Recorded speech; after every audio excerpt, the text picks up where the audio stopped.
Well, today we have made it to Washington, D.C., and we're in probably the most historic spot in the country. This is Arlington National Cemetery. As a history enthusiast, military history enthusiast, it doesn't get much better than this place. And we love cemeteries, and in the words of JD, well, this is the biggest one. Just over this hill is the Arlington House. And that's where we're going to start this series, because that is where this place started. So it's only fitting we go to the Arlington House, see it, and tell you a little bit of history about the home and why this cemetery exists in the first place. Let's go. Stay tuned, and don't forget to like, share, and subscribe if you want to see more.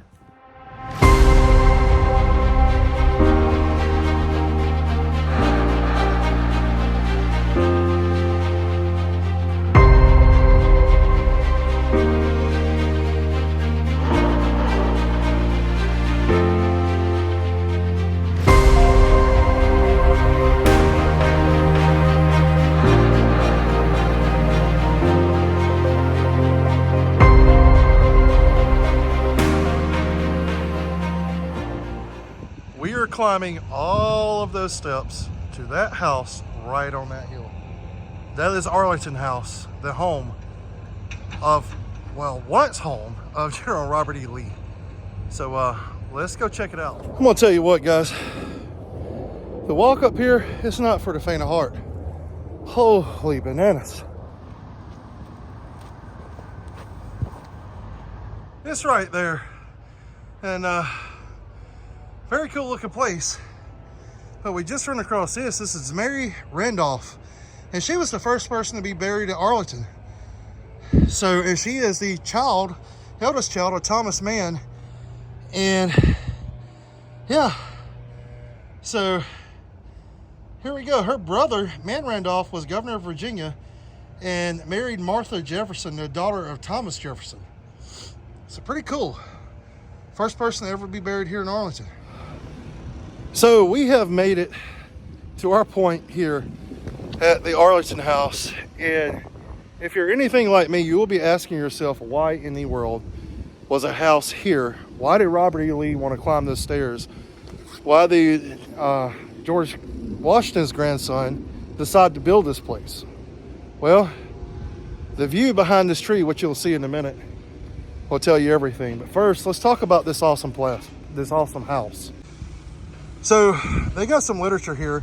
This was built by George Washington Parke Custis. He was a land-rich man at 18,000 acres and enslaved 200 enslaved laborers. And he inherited through his lineage to Martha Washington. His grandfather was George Washington. Yes, President George Washington. And in memory of him, who was his idol, he had this home built. And it was built because it was built in 1802, but it was built with sandstone and stucco because he couldn't afford real brick and real stone. So that's how he built it. And it was the same materials used actually to build the White House. And this was a tribute to him that became known as Arlington House. Wow. So you may ask yourself, why do you have to climb that many steps to get up here? Well, the view tells you everything you need to know. This is the view from the front of Arlington House, and it is Washington, D.C., with the Lincoln Memorial, the bridge, the Capitol building to the right, the Washington Monument, the Pentagon, even, you know, the cemetery itself, and at one point the White House. But why was the cemetery put here? We'll get to that in just a few minutes. A lot of famous photographs took place right here on this porch. We'll show some of those in the video later. But right now, let's go in and check out Arlington House.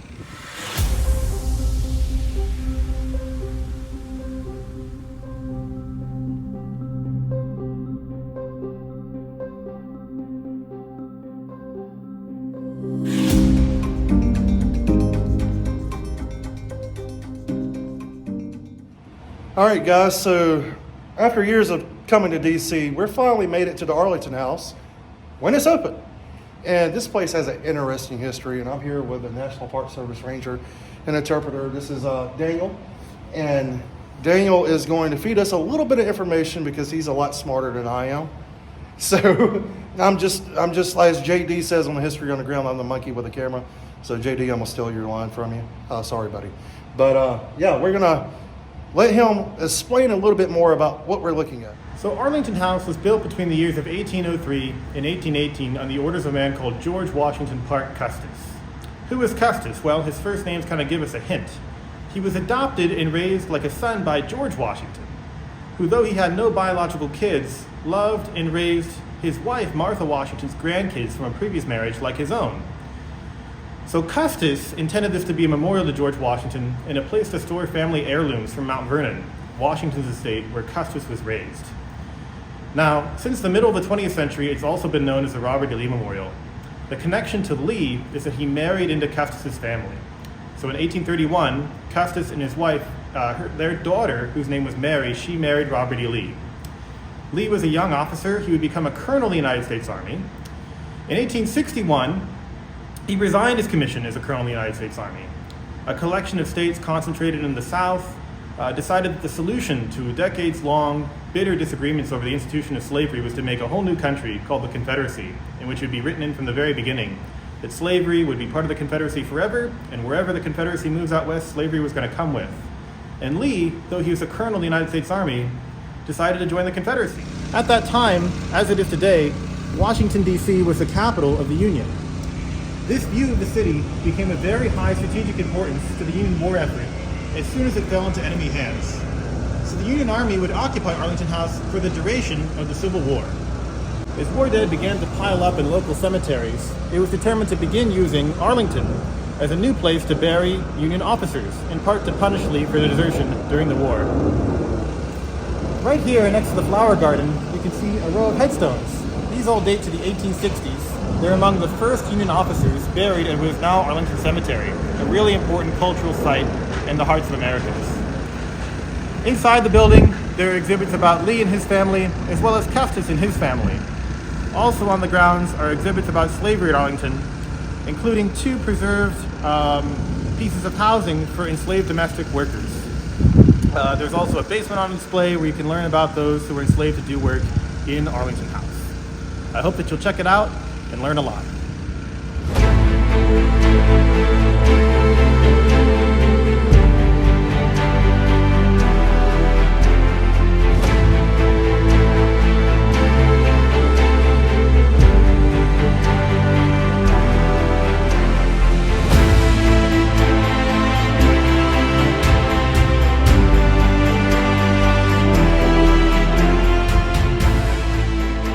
So we're inside of Arlington House.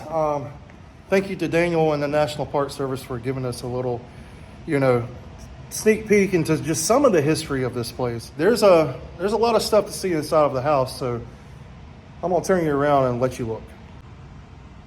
So what's cool is as we walk in the door and you turn to the left, there you come to this room, and there's some literature here that tells you a little bit about the house and the rooms that you're looking at. This is the white parlor. And basically, this is discussing during the American Civil War what happened here. And in 1861, thousands of Union troops descended onto this area of Arlington, and they fortified the area of the surrounding estate. Why? Because it surrounds Washington, D.C., one of the most important places in the nation. And officers and their families wound up living inside of this room in Arlington House, or throughout the entire house, really. And they turned it into a military headquarters. Some officers, of course, made the push forward to protect some of the rooms of the home, but not everything was protected. I mean, soldiers, would write their names on things, loot things out the house. I mean, it happened. And, well, it was no different here. And one of the cool things that they have on display here is a piece of wood with a name of John Carman, maybe? Can't really tell the last name. He was Company K of the 28th Regiment. It looks like Pennsylvania Volunteers. Carved his name in here, and this was in 1862. It's a pretty cool piece of history that still lies with a home. And as we were explaining earlier, a lot of this stuff, this furniture is either original or come from George Washington's estate at Mount Vernon. So basically you're looking at almost all of the original stuff from here in the home, and it's pretty neat. So just to think about what happened in these rooms with Robert E. Lee and then the American Civil War and then George Washington's grandson, I mean, this is a neat place to be, and one of the very cool gems of American history.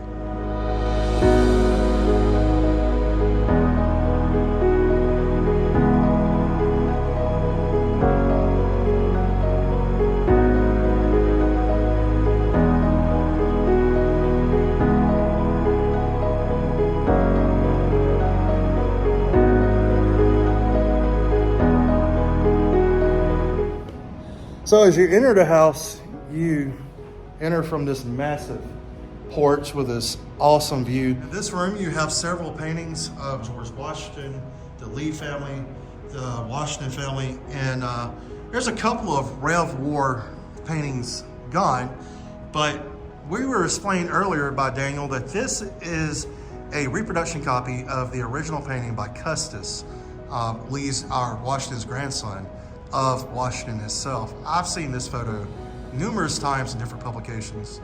Pretty cool to see an accurate, even though it's a reproduction, but an accurate portrayal of that painting. And then if you turn to the right as you come in, you come to this room. Now this room is not really put out there in literature, but something very cool in Civil War history that interests me happened in this room.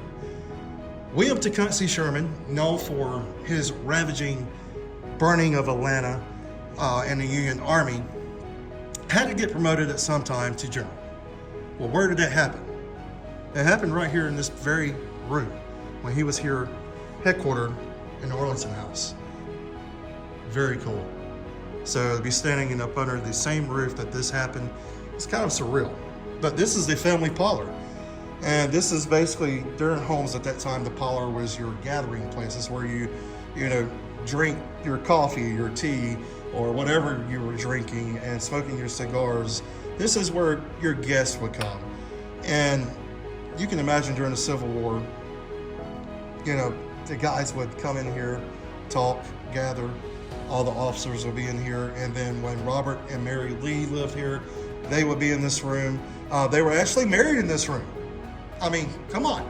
This is the room also that General Robert E. Lee was married in, Sherman got promoted in. There's a lot of history in this room.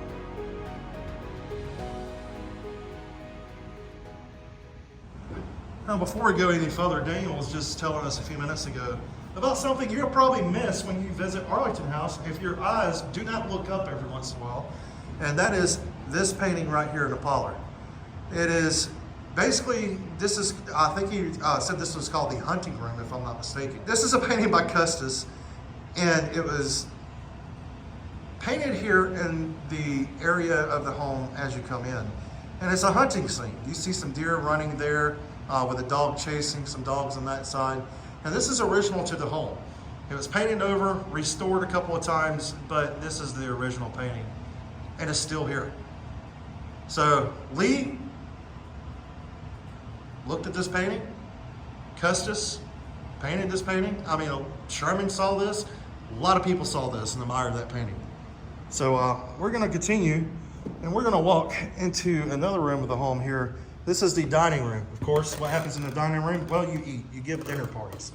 And this is where Custis and the Lee family, when they were here, ate their meals. And there were a lot of people who have graced this dining room table.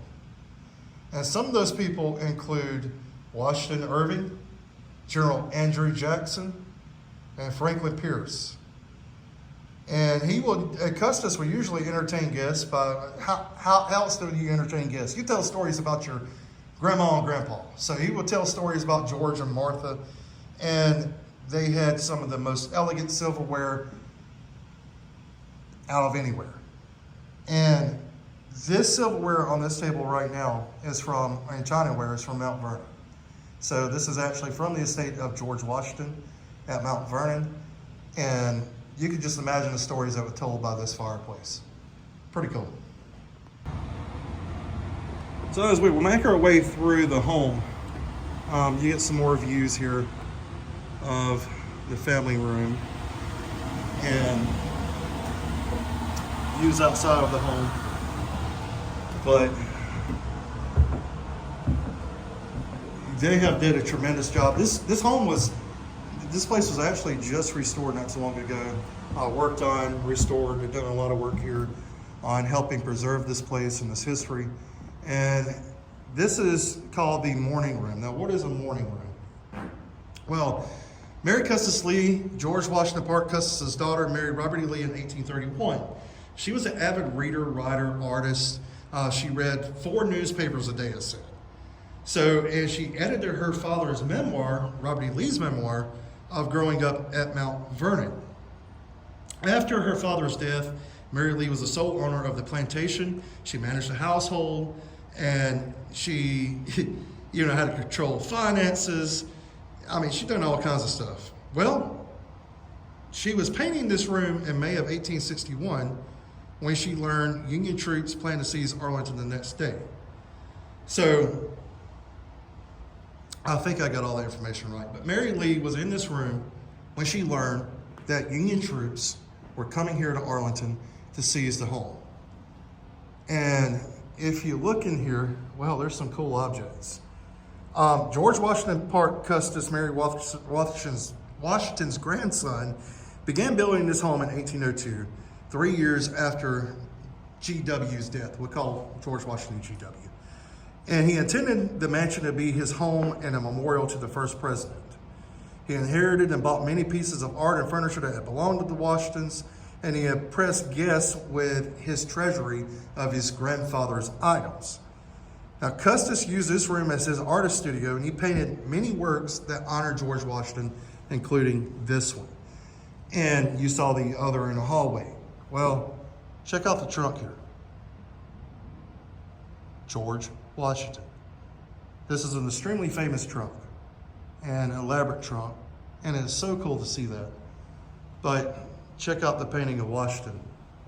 And Robert E. Lee lived in a home surrounded by patriotism when he was here. George Washington Parke Custis, the builder of the house, and Lee's father-in-law, painted patriotic scenes to convey his political ideas. Custis, who was raised at Mount Vernon, idolized George Washington and was a Federalist who promoted the first president's beliefs. He believed in the strong federal government, an unbreakable union of the states. And this kind of portrays that in this painting that he did of George Washington pointing forward, leading his men forward in battle. And there's the British right there, looking with fear into Washington's face. So he portrayed George Washington all the time as the hero that he was to him. This was Robert E. Lee's office here in Arlington House, and this is a very neat room for me personally to be standing in with me being a Civil War history buff. And Robert E. Lee, as punishment for fighting for the Confederacy, Lee, like all other Confederates, lost his rights as a U.S. citizen. When the war started, Lee was actually offered commission into the United States Army. Lincoln wanted him in the U.S. Army. He wanted him to help lead the Union, but Lee could not turn his back on his home state of Virginia. So he chose to side with the Confederacy. And for that, he became an immediate enemy of Lee. Lee became an immediate enemy of Lincoln. To regain the rights he lost for that, Lee submitted the request for a presidential pardon 2 months after his surrender at Appomattox Courthouse. His request was denied, and he died without his rights being restored as a U.S. citizen. He never took possession of Arlington House back again. This is Lee's desk that he used at the time, and he was finally pardoned after his death in 1975 by President Gerald Ford. So Ford pardoned Lee, years and years and years after Lee was already gone. But this is Lee's actual desk, and wow, that is really neat. So now let's go home and let's build a desk exactly like this one, okay? So I have an exact replica of Lee's desk. Yeah, I'm just kidding. I'm not that good. But this is where Lee's decision changed the course of American history in 1861. This is some literature talking about what we had just explained, him rejecting President Lincoln's offer of command of the U.S. Army. And he wrote, "I have been unable to make up my mind to raise my hand against my native state of Virginia, my relations, my children, and my home." And if you ever watch the movie Gods and Generals, it explains why Lee, in the beginning of the movie, kind of goes a little bit into it, explaining why Lee rejected the command of the U.S. Army by Lincoln. So, I mean, pretty neat to know all that history and to stand in the exact room for the first time ever where all of that history took place. So, a lot of stuff going on up under this roof. All right, so we are exiting Arlington House. And if you've never been here, well, this is a place you've got to come, especially if you're interested in American history at all. Well, this is another neat place in itself. These are the gardens of Arlington House. This is where a lot of U.S. soldiers from the American Civil War found their final resting places right outside of this garden. Right over here where these men are working. And we can't go out there because it's closed, because they are working. But we will show a little bit of it here. These are some of the areas where Civil War soldiers were bought and buried in the 1860s around Arlington House. And in a way, it was to slap Robert E. Lee in the face for dishonoring his country. And there's been all kinds of rumors, all kinds of tales throughout the years of why and where and when and things like that. But the simple fact is, these are graves of all U.S. soldiers and also some Confederate soldiers. There are soldiers here entombed in the mass grave that involve the remains of both Federal or Union soldiers and Confederate soldiers that were gathered from battlefields around Virginia. So soldiers of both sides during the war are buried here in Arlington. Whether their view was one thing or another, they died in combat and they were all countrymen. And well, today, Arlington House stands almost just as Lee left it, with us being here in the Rose Garden, the Lee House there. The only thing is the land around it has transformed into one of America's most hallowed pieces of ground. Now again, we don't have time to see every single thing while we're here because that would take literally forever and days. We could be here for a week doing videos of just famous people, famous graves, people buried here and their stories. I mean, it would take years. But this place is probably one of my most favorite places in America to visit. I've been here countless times. Never filmed videos from here. I don't really know why. Just never have. But if you look right behind me, this is a stone we were just talking about, where so many Union and Confederate soldiers, and it says to be there's bones of 2,111 Union soldiers buried here, and they're mixed in with Confederate soldiers' bones as well, but they were bought off the battlefields of Virginia, and this is their final resting place right here in Arlington.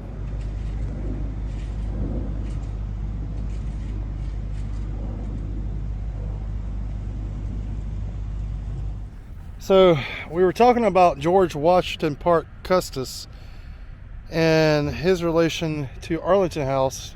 He's the one who built it. Well, this is his grave here in Arlington National Cemetery. He died October the 10th, 1857, and was buried right here with Arlington House and the background.